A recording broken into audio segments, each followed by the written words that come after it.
সূচ হয়ে ঢুকে ফাল হয়ে বেরোনো, এই কথাটার সাথে আমরা সবাই মোটামুটি পরিচিত। এই কথাটা ছোটবেলা থেকে আমরা অনেক সময় শুনেছি। আর বাস্তবে চলার পথে এমন মানুষ তো প্রচুর।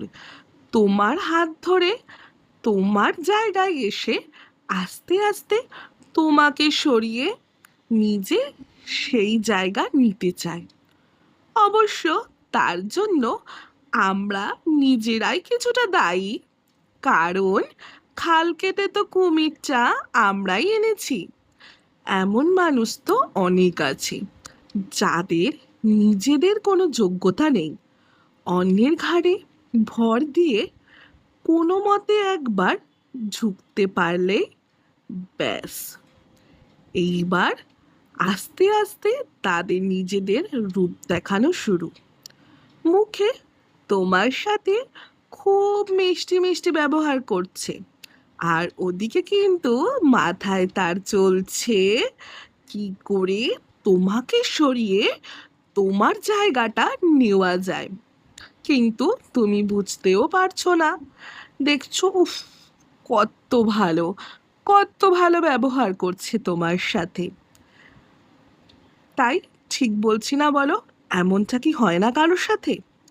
এমনটা হলে আমার মনে হয় ছেড়ে দাও, তাকে জায়গাটা ছেড়ে দাও। কি করবে বলো বেচারা? তার নিজের তৈরি করার ক্ষমতা নেই। তোমার তৈরি করার ক্ষমতা আছে। তুমি যখন একবার পেরেছো তো আবারও পারবে। কিন্তু আবার সব সময় ছেড়ে দেওয়াটাও উচিত নয়, ঘুরে দাঁড়ানো তো অবশ্যই উচিত। এই কথাগুলো যেগুলো বললাম, আমাদের মেয়েদের সাথে বাস্তবে অনেকেরই হয়েছে এরকম। আমি ঠিক বলছি না ভুল বলছি? অবশ্যই কমেন্টে জানিও।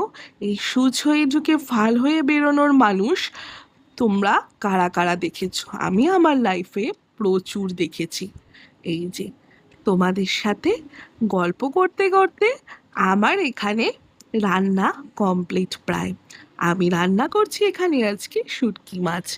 মাছগুলোকে কেটে নিয়ে ভালো করে গরম জলে ধুয়ে মাছগুলো ভেজে তুলে নিয়ে কড়াইতে কালো জিরে ফোড়ন দিয়ে তার মধ্যে বেশ অনেকটা পেঁয়াজ দিয়ে, পেঁয়াজটা একটু ভাজা ভাজা হলে আলু, নুন আর কাঁচা লঙ্কা দিয়ে ভালোভাবে ভাজা ভাজা করে তার মধ্যে শুটকি মাছ, বেশ কিছুটা রসুন, লঙ্কার গুঁড়ো দিয়ে ভালো করে ভাজা ভাজা করে নামিয়ে গরম ভাতে জাস্ট ওয়াও! কারা কারা ভালোবাসো জানিও কিন্তু।